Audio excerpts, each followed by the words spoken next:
وبالاسحار هم یستغفرون، اور سحری کے وقت یہ استغفار کرتے ہیں کیونکہ وقت فجر داخل نہیں، نماز پڑھ نہیں سکتے۔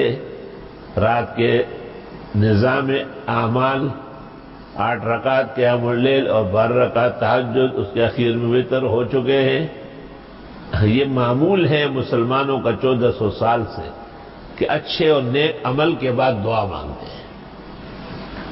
تدریب میں جلال سیوطی نے، مرقات میں علی القاری نے اور دیگر اکابر نے اپنے اپنے مقام پر لکھا ہے، اور کہتے ہیں جو زیادہ دعائیں مانگے وہ مستجاب الدعوات ہوتا ہے، اور جو دعاؤں پر توجہ نہ دے وہی مردود الدعوات ہوتا ہے۔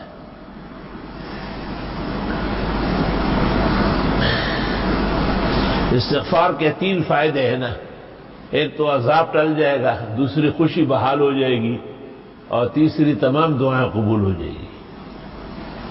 ایک کا ذکر انفال میں ہے، دوسرے کا ہود میں ہے، تیسرے کا نوح میں ہے۔